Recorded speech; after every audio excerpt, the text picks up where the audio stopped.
Halo semuanya, terima kasih sudah berkunjung di channel saya. Kali ini saya akan berbincang dengan seorang teman mengenai pembelajaran jarak jauh. Teman saya ini kebetulan adalah juga seorang pemerhati pendidikan yang pernah mengajar selama 8 tahun di Sekolah Pelita Harapan. Seperti apa diskusi kami? Kita lihat langsung yuk. Halo Stefani. Hai Bey, Makasih ya udah mau jadi bintang tamu di channelku. sama-sama, senang bisa bergabung. Iya, nah hari ini kita mau diskusi tentang topik yang lagi hot nih ya di kalangan para orang tua, yaitu pembelajaran jarak jauh atau Hmm, PJJ. Nah, menurut kamu nih apa sih perbedaan yang paling besar antara proses belajar secara PJJ dengan belajar di sekolah yang bisa berdampak kepada psikologi anak? hmm. Kalau dampaknya sebenarnya banyak ya, tapi salah satu yang mungkin jarang dibahas adalah dampak PJJ terhadap interaksi sosial anak tuh. Gimana tuh maksudnya? Bukannya mereka tetap bisa interaksi sama gurunya ya lewat dunia maya? Iya, di kelas online biasanya kan tetap ada interaksi dengan guru, juga dengan teman-teman ya, bisa ngobrol juga, bisa tetap presentasi. Tapi, ingat ya, interaksi sosial kan nggak cuman ngobrol, nggak cuman konten isi obrolan kita, tapi Mhm. interaksi sosial itu juga meliputi gestur, Mhm. gerakan-gerakan lawan bicara dan juga gerakan kita.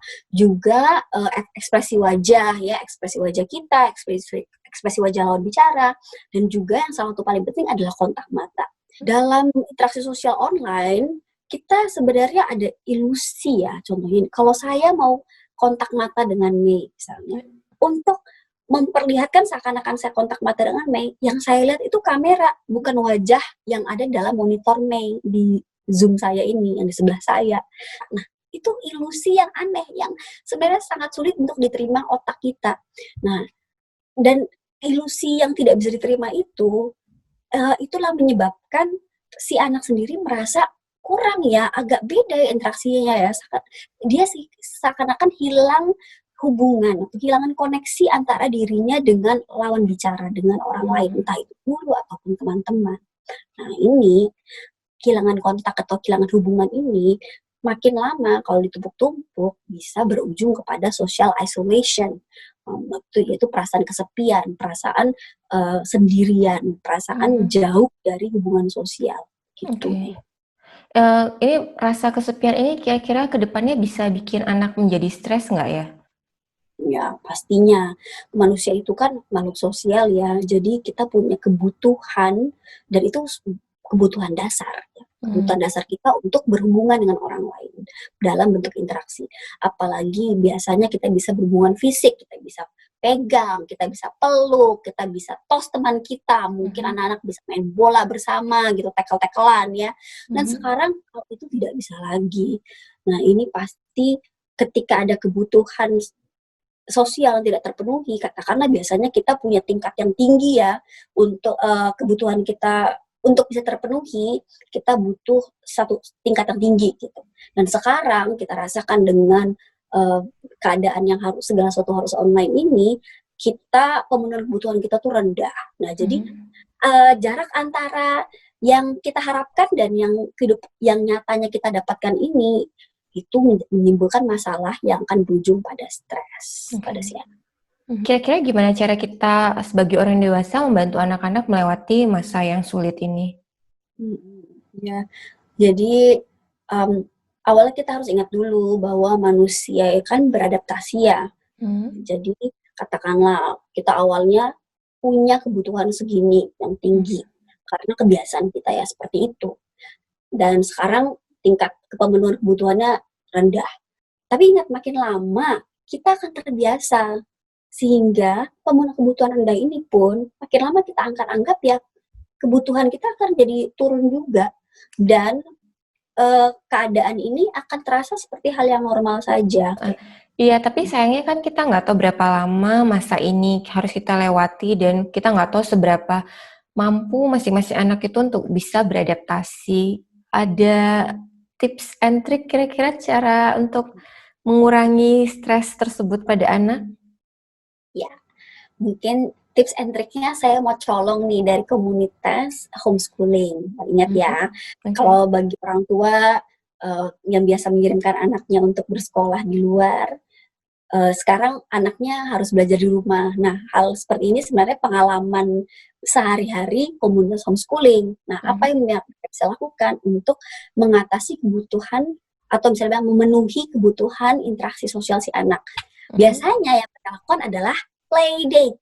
Jadi orang tua bisa mencari orang tua lain yang punya kesadaran terhadap pengamanan melawan COVID ini. Misalnya, jadi sama-sama orang tuanya tahu bahwa kita harus menjaga kebersihan diri, juga kebersihan rumah, juga kita harus pakai masker, kita mungkin pakai face shield juga, dan pengamanan-pengamanan lain yang dilakukan untuk menjaga diri sendiri dan menjaga orang lain. Jadi ketika kita bisa bertemu nih dengan orang tua yang punya kesadaran yang sama, ya silakan membuat kontak, sehingga mungkin kapan-kapan bisa jalan, bisa jalan-jalan, jalan bersama anak. Jadi anaknya bisa main, orang tuanya juga bisa punya interaksi sosial dengan orang lain. Tentunya Tapi dengan kalau jalan-jalan. bisa jangan di dalam ruangan ya, sesuatu yang kalau bisa outdoor gitu. Betul sekali, jalan-jalannya tolong ya jangan ke mall, karena itu kan berada dalam ruangan, pakai AC, udaranya itu di-recycle di situ-situ saja. Jadi kalau bisa ada kuman, ada virus, itu ya bergeraknya di situ-situ aja. Nah, kalau misalnya playdate ini, ayo kita rasakan lagi matahari ya. Jadi sekalian kita semua berjemur. Jadi anak-anak mendapatkan matahari, mendapatkan interaksi dengan teman, walaupun tidak sebanyak biasanya ya. Jadi kita kurangi frekuensinya, misalnya 2 minggu sekali gitu ya.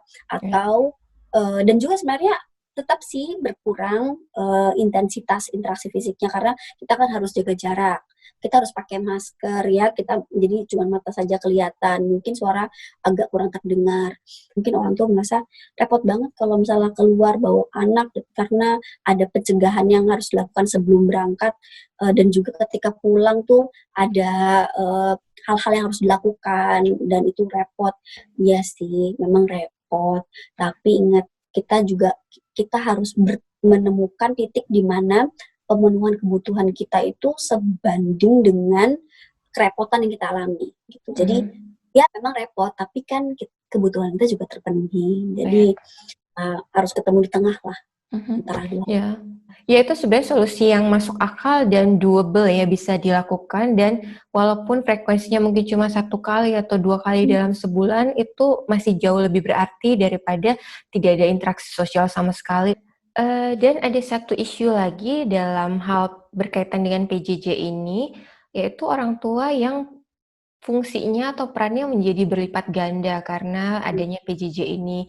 Mereka mungkin ada yang harus bekerja di luar ataupun masih harus tetap melakukan urusan domestik dalam rumah, tapi sekarang ditambah dengan harus mendampingi anak belajar. Kira-kira gimana cara bisa menyiasati waktu agar orang tua ini bisa juga tetap memastikan anaknya belajar dengan baik lewat PJJ dan juga bisa tetap menjalankan pekerjaan ataupun fungsi mereka di urusan domestik. Jadi salah satu yang bisa dilakukan adalah, kalau kita ngomongin masalah domestik ya, adalah mengajarkan si anak tanggung jawab domestiknya mereka. Nah, apalagi sekarang mereka punya punya waktu lebih banyak di rumah.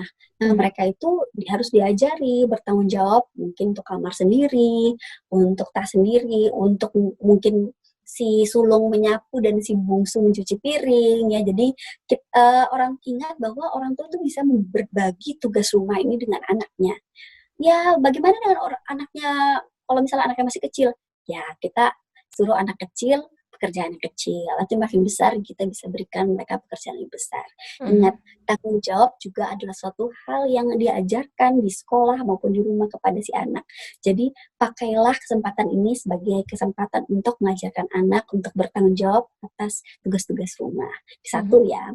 Kedua yang bisa dilakukan orang tua adalah menghargai kesempatan yang sudah diberikan oleh Tuhan, supaya mereka itu bisa melihat anaknya itu tumbuh besar ketika melihat anaknya belajar. Saya sendiri punya pengalaman 8 tahun jadi guru. Jadi hal yang sangat saya cintai dari pekerjaan saya adalah ketika saya melihat anak-anak berubah, anak-anak belajar, anak-anak berubah dari tidak tahu menjadi tahu, berubah tidak suka menjadi suka, berubah dari tidak bisa menjadi bisa. Itu hal yang sangat berharga. Dan ini adalah kesempatan bagi orang tua untuk melihat, untuk menjadi saksi dari perubahan itu dari anak karena mereka anak sedang belajar di depan mata mereka. Ya. Nah, yang ketiga yang bisa dilakukan orang tua adalah ya tadi kayak playdate tadi itu. Jadi kalau misalnya kita sudah buat komunitas nih dengan orang tua lain, mungkin kita bisa buat gantian. Si anak bisa misalnya hari Senin belajar di rumah A. Jadi anak-anaknya yang komunitas tadi itu berkumpul di rumah A, tentunya jaga jarak ya, jaga jarak masing-masing. Dan si orang tua yang tadi rumah A tadi itu bisa mengawasi si anak, sehingga orang tua B dan anak-anak lain dan orang tua lain bisa fokus pada kerjaan pada hari itu. Nah, besoknya bagaimana? Ya, anak-anak bisa dititipkan di rumah B. Jadi orang tua yang A dan orang tua lainnya bisa fokus pada kerjaan mereka dan orang tua B bisa fokus pada menemani anak belajar. Dan mungkin besoknya rumah C dan agak dipindah-pindah seperti itu. Nah, kok kesannya repot? Ya repot. Tapi ingat ya, it takes a village to raise a child. Selalu seperti itu. Kita butuh komunitas untuk membesarkan anak kita.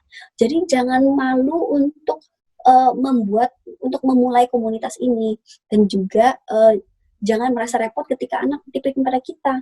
Karena pada besok kan kita juga bisa dibilang merepotkan orang lainnya. Jadi kita beban ini tanggung bersama-sama. Kita harus melalui masa adaptasi new normal ini bersama-sama. Karena ketika beban ini dibagi, beban ini akan terasa lebih ringan. Tapi kalau misalkan teman-temannya jauh gitu gimana? Teman sekolahnya rumahnya berjauhan justru jadi makan waktu dan tenaga orang tua buat nganterin gimana dong? Ya, jadi kalau misalnya tidak bisa membuat komunitas dengan teman-teman sekolah anak, ya tidak apa sih, kan kita bisa membuat komunitas dengan mungkin tetangga, mungkin dengan orang-orang yang sebenarnya tinggal dekat dengan kita. Karena toh kan PJJ itu kan anak-anak belajar sendiri ya, entah di smartphone sendiri atau di komputer sendiri. Jadi anak-anak punya gawainya sendiri-sendiri. Dan apa yang mereka lihat, mereka amati mungkin bisa beda-beda dan itu tidak apa-apa. Yang penting kan mungkin numpang wifi-nya ya yang di satu tempat yang sama. Tapi yang ditekankan di sini adalah bagaimana kita bisa saling bertanggung jawab atau kita dalam komunitas itu kita berbagi tanggung jawab untuk membesarkan anak. Menarik sekali ya. Mudah-mudahan bisa membantu orang-orang tua yang melihat video kita hari ini. Dan semoga semuanya tetap semangat melewati masa pandemi ini sampai berlalu. Yang pasti akan berlalu, hanya tinggal nunggu waktunya aja. Oke. Ya, terima kasih lagi Ste sudah ikutan diskusi kali ini. Sampai jumpa diskusi berikutnya ya. Sama-sama, bye. Sampai jumpa.